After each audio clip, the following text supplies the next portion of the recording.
He invited his ex-wife to his lavish dinner party with one purpose: to shame her publicly. But when Wendy Jones stepped out of a Rolls-Royce with two striking twin boys, every guest gasped. The woman Alex once called barren had returned with the truth he spent years denying. And trust me, that moment was just the start of Alex's downfall. What happened next? You need to see it for yourself. But before we continue, hit subscribe, like this video, and tell me in the comments where in the world you're watching from and which part of the story hit you the hardest. I believe this story found you today for a reason. Now, let's get back to the story. Once upon a time in the heart of New York City lived a man named Alex Stonner, one of the richest, most feared billionaires in the state. People admired him for his empire, his power, and the effortless elegance with which he carried himself. Alex wore tailored suits, traveled in private jets, and walked through life as if the world existed to prove his superiority. Courage, success, influence, he chased all of it, but never with humility. But behind the penthouse views and the prestige, there was a private wound that ate at him day after day. For 7 years of marriage, he and his wife, Wendy Jones, had no children, and for Alex, a man obsessed with legacy, it became a hidden humiliation he refused to face. Wendy was nothing like him. She was gentle, soft-spoken, and endlessly loyal. She had married him for love, not wealth, and stood beside him through every triumph and storm. Yet, every year that passed without a child carved deeper sadness into her eyes, sadness Alex never tried to understand. Month after month, doctor after doctor, prayer after prayer, the answer was always the same. No pregnancy, Wendy cried in silence. Alex fumed in anger. One night, after another month of disappointment, the simmering tension finally burst. The mansion was quiet, but the air was heavy with unspoken pain. Wendy sat on the edge of the bed, fingers trembling in her lap. Alex stormed into the room, his tie loosened, his jaw tight, his voice already sharp with frustration. 7 years, Wendy, he said, slamming his keys on the marble table. 7 years, and still no child. Do you expect me to live the rest of my life without an heir? Wendy lifted her eyes, her voice cracking. Alex, we should go together for tests. Maybe there's something we're missing. We can still have hope. Hope? Alex scoffed, his laugh cold. Don't lie to yourself. My mother calls every day asking why you can't give me a son. My associates whisper behind my back. Do you know how it feels to be mocked because my wife is useless? Tears gathered in Wendy's eyes. Please don't speak to me that way. I'm your wife. We vowed to face everything together. Why are you treating me like I'm nothing? Because that's what you are now, Alex snapped. A dead branch. A woman who can't continue my bloodline. You eat my food, live in my home, enjoy my wealth, and give me nothing in return. Wendy swallowed a sob. Alex, I am hurting too. I pray every night for us. I never wanted this pain. But Alex was too far gone, too wounded by pride, too intoxicated by ego. He paced the room like a raging storm, each word harsher than the last. I'm done, Wendy. I won't let you waste my life any longer. Tomorrow, I'll call my lawyer. This marriage is over. Wendy's breath caught in her throat. Her world collapsed in an instant. And just like that, the man she had loved for years cast her out of his mansion and his life with nothing but a suitcase and a broken heart. But fate had a far greater story waiting for her. And this is where that story truly begins. The night Wendy left Alex's mansion, the world outside felt colder than she remembered. Rain drizzled lightly against the sidewalk as she dragged her small suitcase behind her. Every step was heavy, every breath sharp. She kept hearing Alex's final words echoing in her mind. This marriage is over. By the time she reached the street corner, her phone buzzed. It was Clara. "Wendy? Are you okay? Where are you? Talk to me." Wendy didn't trust her voice. All she could manage was a choked whisper. "Clara! He threw me out." Within minutes, Clara arrived in her little blue Honda, skidding to a stop beside the curb. She leapt out, wrapped Wendy in her arms, and held her firmly like she was anchoring her to the earth. "Oh, sweetheart," Clara whispered into her hair. "I'm here. I've got you. You're not alone." And just like that, Wendy finally allowed the tears she had been suffocating for years to fall. Clara lived in a cozy two-bedroom apartment filled with potted plants, warm lighting, and the soft smell of vanilla candles. It wasn't luxurious, but it was a space made of love, and Wendy felt that the second she walked in, Clara placed a warm blanket over her shoulders and handed her a cup of tea. "Sit," she said gently. "Tell me everything." Wendy tried. She tried so hard, but the words tangled in her chest, blocked by emotion. All she could manage was, "He said I'm useless, that I ruined his life, that I can't give him a child." Clara's eyes darkened with anger. "Wendy Jones," she said slowly, "you are not useless, and Alex Stonner is the last man on earth qualified to judge anyone's worth." But Wendy only stared at the steam rising from her tea, her voice trembling. "What if he's right? What if there's something wrong with me?" Clara knelt beside her, taking her hands. "If something is wrong, we'll face it. If nothing is wrong, we'll face that too. But we are getting answers. No more suffering in silence." Wendy's heart squeezed painfully. "Clara, I'm scared." "I know," Clara whispered. "But fear won't heal you. Truth will. Have not MPs done." The next morning, Clara drove her to St. Michael's Medical Center. Wendy hadn't slept. She felt hollow, fragile, as if one gust of wind would break her into pieces. As they walked through the doors, Wendy paused. "Clara, what if the doctor says I'm the problem? What if all those years, all that pain, was because of me?" Clara touched her cheek. "Then we'll deal with it. But you deserve to know. You deserve peace." They entered the waiting room. White walls, soft beeping of machines, nurses walking briskly, the faint smell of disinfectant. Wendy clutched her bag tightly. Every second felt like an hour. While Clara filled out some forms at the reception desk, Wendy drifted into her own thoughts. She remembered kneeling by her bedside every night, whispering to God for a miracle, begging for a child, begging for a sign of love from her husband. She remembered touching her stomach gently, imagining life inside it, imagining a baby with Alex's eyes and her smile. She remembered the ovulation tests, the endless vitamins, the hopeful doctor visits. She remembered smiling through the pain, hiding the ache in her chest whenever another month passed with nothing to show for it. She remembered saying to Alex, "Let's try again. Let's believe again." And she remembered his cold silence. Her fingers trembled as she pressed them against her lips. Was it all her fault? Had she really failed him? Clara returned and wrapped an arm around her shoulders. "You're not alone," she murmured. "Not now. Not ever." The nurse eventually called her in. Clara squeezed her hand. "I'll be right here." Inside the examination room, everything felt too bright, too clean, too sharp. Machines hummed softly. The air was cool on Wendy's skin. The doctor, a calm, middle-aged woman named Dr. Monroe, smiled warmly. "Wendy, I've reviewed your history. We'll run a full scan and some hormonal tests.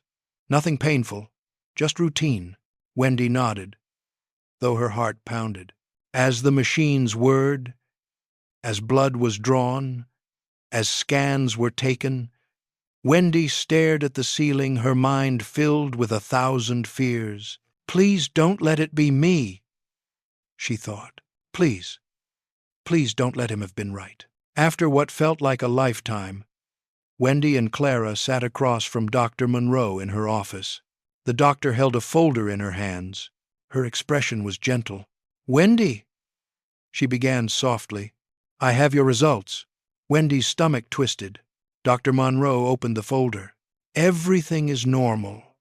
Your hormone levels are healthy, your reproductive system is functioning perfectly, and there is no medical reason you can't conceive." Wendy blinked. The words didn't register. Clara leaned forward. "So, there's nothing wrong with her?" "Nothing at all," the doctor confirmed. "In fact, Wendy is in excellent reproductive health. I don't know what you were told before, but medically, you are perfectly fertile." Wendy froze. Her lips parted soundlessly.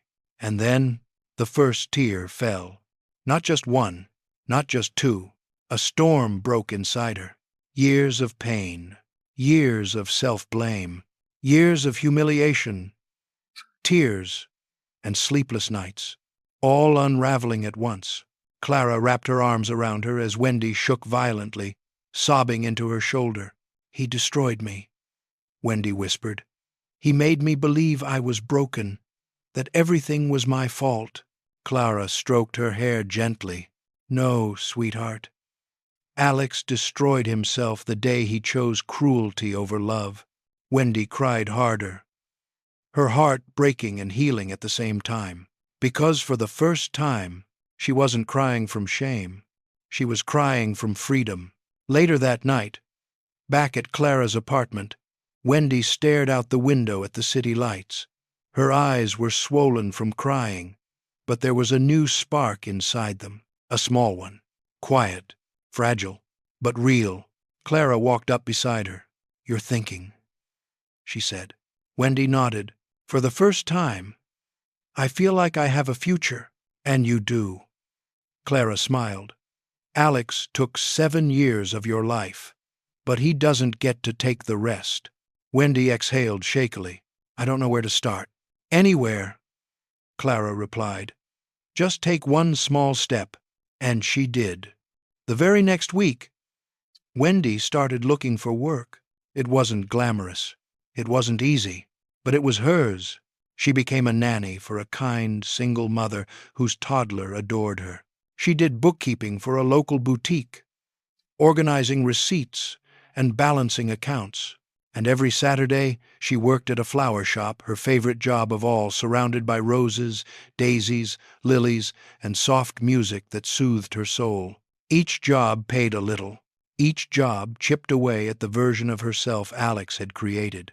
Each job reminded her she was capable, she was valuable, she was not broken. Clara cheered her on through every step. "Look at you," she said one evening, watching Wendy arrange pink carnations into a vase. "You're rebuilding yourself one piece at a time." Wendy smiled softly. "No," she whispered. "I'm not rebuilding."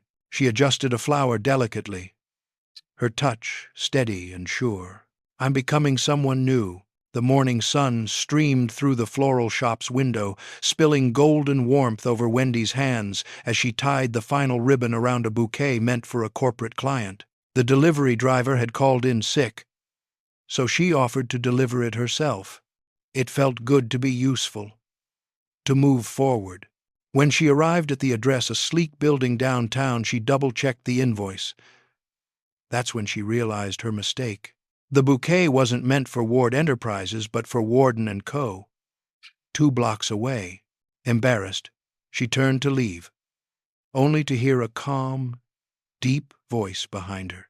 "It's quite all right," the man said with a gentle smile.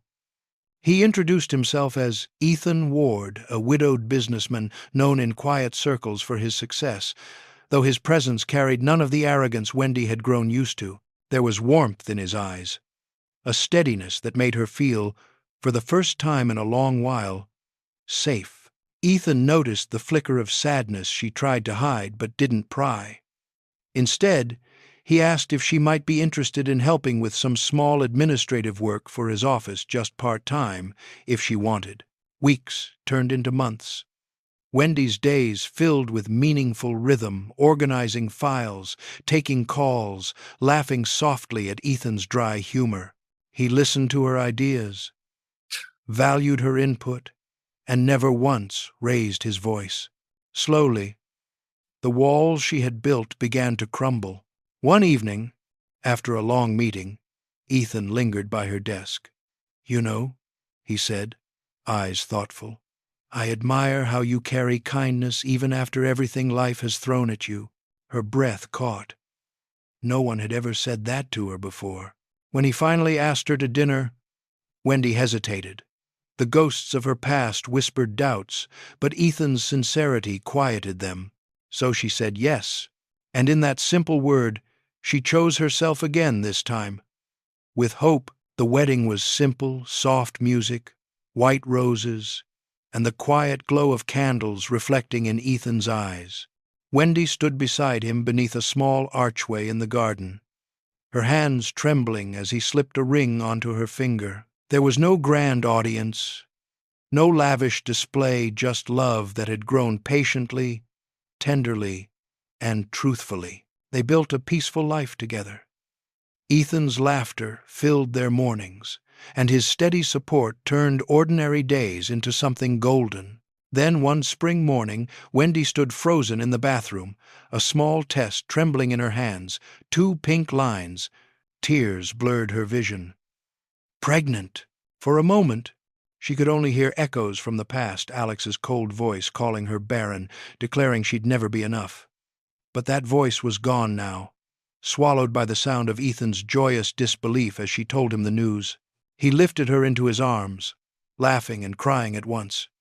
"You've given me the greatest gift," he whispered. The months that followed were a swirl of emotions, nervousness before each doctor's appointment, joy at every heartbeat she heard. Ethan never missed a single one.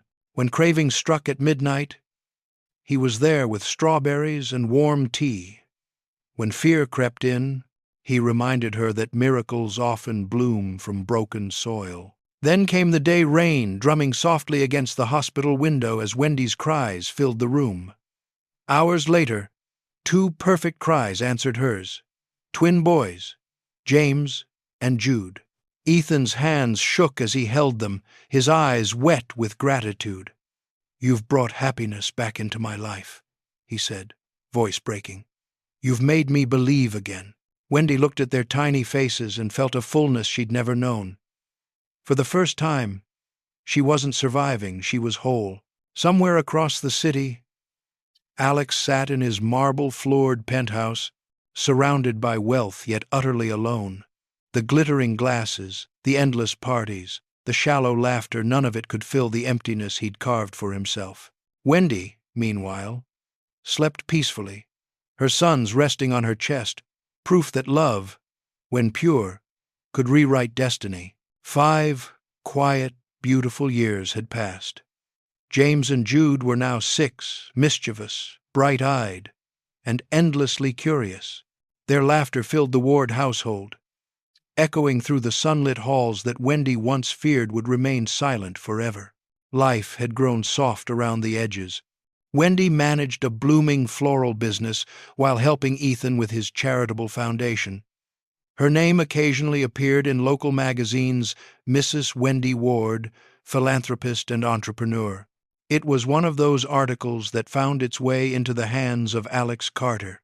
He hadn't heard her name in years. Reading it now made his chest tighten, his jaw clench. Wendy Ward. The woman he'd left broken had somehow risen higher than before. His pride burned hotter than ever. How dare she look so radiant, so content without him? In his world of power and vanity, her success felt like mockery.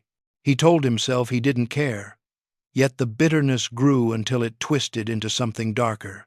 Revenge, he decided, would be sweet and public. Alex began planning an extravagant business celebration, a networking gala meant to flaunt his empire's latest triumph. The guest list glittered with investors, politicians, and media elites. At the top of it, he wrote Wendy's name in a deliberate, elegant script. The invitation arrived a week later, gold foil, her name embossed like a dare. Wendy's fingers trembled as she read it. The past she had buried stirred faintly in her chest. Ethan found her standing by the window, the invitation unopened beside her. "You don't have to go," he said gently. "I know," she murmured. "But maybe I should," he nodded, understanding. "You owe him nothing, Wendy. But you do owe yourself closure." His words settled deep in her heart. She realized it wasn't about proving anything to Alex, it was about standing tall in the life she'd built. On the night of the event, Ethan arranged everything with quiet thoughtfulness. A sleek black Rolls-Royce waiting at the door, a dress that shimmered like dusk. Wendy glanced at her reflection one last time. Gone was the woman who once trembled beneath another's cruelty. Tonight, she would walk in not as his past, but as her own victory. The city glittered that night, its skyline shimmering like a crown above the grand ballroom of the Regal Hotel. Cameras flashed in rapid bursts as luxury cars lined the red carpet. Guests stepped out draped in diamonds and pride, eager to be seen beside Alex Carter, the man of the hour. Alex thrived in the attention, his practiced smile sharp beneath the glow of chandeliers.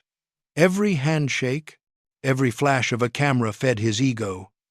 Tonight, he would remind everyone of his power and put her in her place.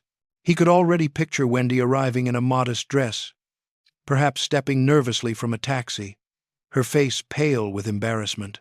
He kept glancing toward the entrance, waiting for the moment to savor. Then the hum of conversation dimmed. A sleek black Rolls-Royce Phantom glided to a stop before the red carpet, its chrome gleaming under the lights. For a breath, the crowd fell silent. When the door opened, a figure stepped out, elegant, poised, radiant. Wendy Ward. Her gown shimmered in muted gold, her hair swept back in effortless grace. Confidence rested lightly on her shoulders, not as armor, but as truth. The cameras turned instantly toward her, flashes bursting like stars. And then, two smaller doors opened. Out stepped James and Jude, dressed in miniature tuxedos, their identical smiles stealing every breath in the room. The whispers started at once. "Those boys! They look like twins! Wait, isn't that Wendy Carter? Didn't he say she was barren?" The murmurs spread like wildfire. Alex's smile faltered. His champagne glass trembled slightly as he turned toward the scene, disbelief tightening his throat. He had imagined humiliation, but not this radiant power, not the quiet vengeance of dignity. Wendy met his gaze only once, her expression calm, untouched by the storm around her. Then, with a gentle nod, she turned away, taking her son's hands. As she entered the ballroom, people parted for her without a word. She greeted them kindly, warmth in her tone, grace in every step. Behind her, Alex stood frozen, his arrogance dimmed beneath the shimmer of the woman who had once been his shadow. The ballroom shimmered with gold light and hushed envy. Wendy's arrival had stolen every whisper from the room, replacing them with speculation that crackled like electricity. She moved through the crowd with effortless composure, greeting investors and dignitaries who seemed drawn to her calm glow. Across the hall, Alex Carter struggled to keep his grin intact. He laughed too loudly, refilled his glass too quickly, and avoided every reflective surface that showed the tightness in his jaw. But he couldn't stop the way eyes followed Wendy and the two small boys beside her. "Remarkable resemblance," one man murmured to another, glancing at the twins. The eyes, the jawline, they could almost be Alex's. The other finished quietly. The rumor spread like spilled wine, staining every conversation it touched. People whispered behind manicured hands, curiosity turning sharp. Someone finally said what everyone was thinking. "If she was truly barren," an older partner asked boldly, voice cutting through the music, "then how does she have children now? Perhaps," he paused deliberately, his gaze sliding toward Alex, "perhaps the issue wasn't hers at all?" A ripple of gasps followed. Cameras, once focused on the decor, turned toward Alex, whose face had drained of color. "That's absurd," he snapped, the words too quick, too brittle. She must have." His sentence crumbled as a bead of sweat slid down his temple. But denial came too late. The damage had already begun. Investors exchanged uncertain glances, whispers twisting into doubt. If Alex had lied about something so personal, so cruel, what else had he hidden? "Integrity defines a man," one executive murmured under his breath, loud enough for others to hear. Wendy stood a few steps away, serene as moonlight. She neither defended nor shamed him. Her silence was its own statement, a quiet dignity that drew more respect than any speech could. Ethan joined her, placing a reassuring hand on her back as she smiled politely to a passing guest. Behind them, Alex's empire began to tremble, not from scandalous confession, but from the simple, devastating power of truth. By the time the night ended, one fact was clear: Alex Carter had lost far more than his pride. The fallout came faster than Alex could comprehend. Within days of the gala, whispers had become headlines. Carter Industries faces integrity concerns. Investors withdraw amid scandal. His phone buzzed relentlessly, reporters, shareholders, even friends who now spoke with careful distance. By the end of the week, 3 major investors had pulled out. Stock values plummeted. Media swarmed his building, eager for comment. Each denial he gave sounded hollower than the last. The confidence that once filled every room he entered had vanished, leaving behind only echoes of arrogance. His mother, once proud to flaunt his success, now looked at him with disappointment that cut deeper than anger. "You did this to yourself," she said coldly. "Your pride destroyed everything, including her." Those words haunted him. In a rare moment of honesty, Alex scheduled a private medical consultation, something he had avoided for years. When the results came, he stared at the paper in disbelief. Infertile. The truth hit harder than any financial loss. Every cruel word he had thrown at Wendy, the accusations, the humiliation had been built on a lie he'd refused to face. That night, he wept for the first time in years. A few days later, Alex arrived at Wendy's home. The man who had once towered over her now looked fragile, his suit wrinkled, his eyes hollow. Wendy opened the door slowly, surprise flickering across her face. "I just wanted to say I'm sorry," he began, his voice breaking. "For everything. For my pride. For blaming you. For trying to ruin what I already destroyed. You didn't deserve any of it." Wendy listened quietly, her expression soft but steady. When he finally looked up, desperate for some sign of absolution, she said gently, "I forgave you long ago, Alex. Not for you, but for me." Relief flickered in his eyes, but it faded with her next words. "Forgiveness is not a doorway back into my life." Her voice carried no malice, only peace. Alex nodded slowly, tears slipping down his cheeks. As he turned to leave, Wendy closed the door with quiet finality. Inside, the house was warm, filled with laughter from Ethan and the twins, proof that healing had found its home. The morning sun poured gently through the kitchen windows, wrapping the room in soft light. James and Jude chased each other around the table, their laughter bubbling like music. Wendy watched them, her heart swelling with quiet gratitude. The house smelled of fresh coffee and cinnamon rolls, simple, perfect things she once thought she'd never know again. Ethan entered, still in his robe, a warm smile touching his lips as he caught one of the boys mid-run. "Careful, you two," he laughed. "Your mother's trying to enjoy her morning peace." Wendy smiled, setting down her cup. "Peace," she echoed softly. The word lingered in the air, tender and true.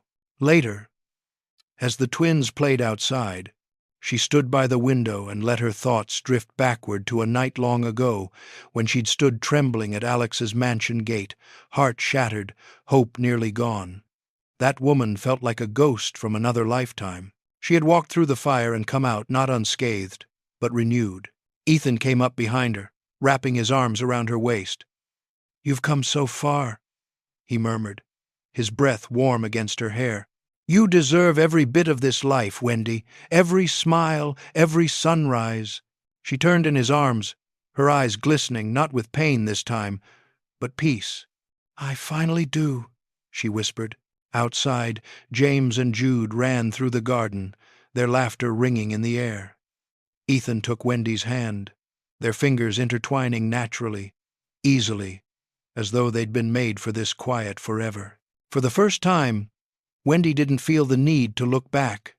There was no bitterness left in her, no shadow of revenge, only gratitude for the lessons that had carved her strength and love that had healed her heart. The past had ended, and in its place, a new story had bloomed, one not of pain, but of peace. As the sun dipped lower, Wendy leaned her head on Ethan's shoulder, watching her sons chase fireflies across the yard. Her heart was still, her spirit whole. Her greatest victory wasn't proving Alex wrong, it was finding herself again. If you loved this story, don't just scroll away. Hit that subscribe button, drop a like, and tell us in the comments where in the world you're watching from and which part of the story hit you the hardest. We've got more powerful emotional stories coming your way, and trust me, you don't want to miss them.